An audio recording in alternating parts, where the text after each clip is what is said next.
इस सेगमेंट में मैं समझाने की कोशिश करूंगा कि इनर्शियल फ्रेम ऑफ रेफरेंस क्या होता है और non inertial frame of reference क्या होता है। इससे पहले मैंने आपको फ्रेम ऑफ रेफरेंस के बारे में इससे पहले वाले जो वीडियो सेक्शन था उसमें मैंने समझाने की कोशिश की थी कि फ्रेम ऑफ रेफरेंस क्या होता है। फ्रेम ऑफ रेफरेंस को हम जो है कोऑर्डिनेट सिस्टम से दिखाते हैं, चाहे हम 3D से दिखाएं या 2D से दिखाएं। तो सिंप्लिसिटी के लिए, इसको साधारण रूप में समझने के लिए, यहां पर एक फ्रेम ऑफ रेफरेंस आपका ये S है, ये S है और इसमें हम कोऑर्डिनेट को लेते हैं x y z में। ठीक हो गया। अब एक दूसरा फ्रेम ऑफ रेफरेंस है जो S के रेस्पेक्ट में v स्पीड से प्लस x डायरेक्शन में मूव कर रहा है, कांस्टेंट स्पीड से प्लस x डायरेक्शन में मूव कर रहा है।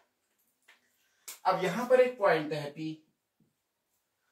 तो अगर हम दूसरे फ्रेम ऑफ रेफरेंस को इस तरह से मूव कराएं कि इसकी जो मोशन है वो केवल x डायरेक्शन में हो रही है, y डायरेक्शन में कोई मोशन नहीं है, z डायरेक्शन में कोई मोशन नहीं है।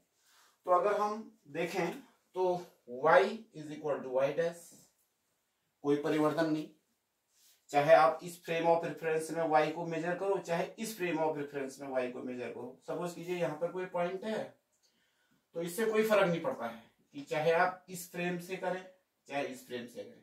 इसी तरीके से z is equal to z dash, इसमें भी कोई फर्क नहीं पड़ता है, चाहे आप इस फ्रेम ऑफ रेफरेंस के रेस्पेक्ट में z को देखो या इस फ्रेम ऑफ रेफरेंस। लेकिन x is equal to x dash ये नहीं होगा, ये नहीं होगा।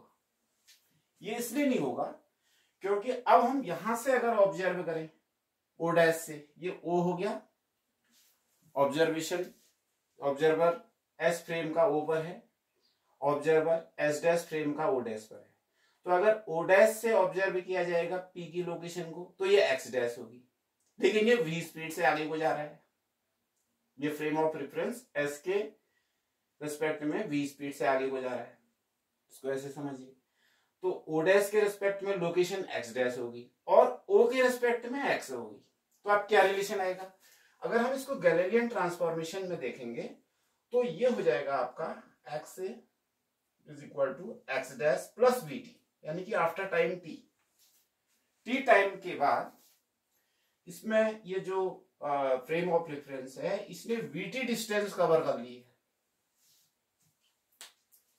तो इसलिए ये जो पुराना संदर्भ है, पुराने संदर्भ में x की value x dash plus vt हो जाएगी, या फिर इस चीज को आप x dash equal to x minus vt में भी शो कर सकते हैं।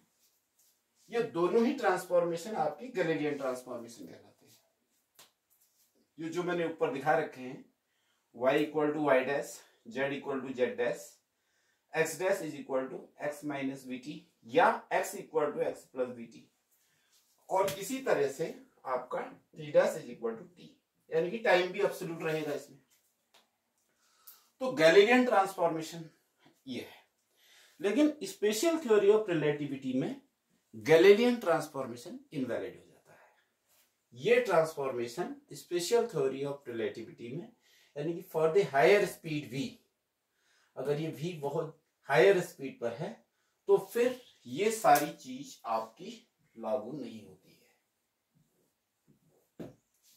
अब क्या लागू होती है इसको मैं अगले वीडियो सेक्शन में आपको बताऊंगा।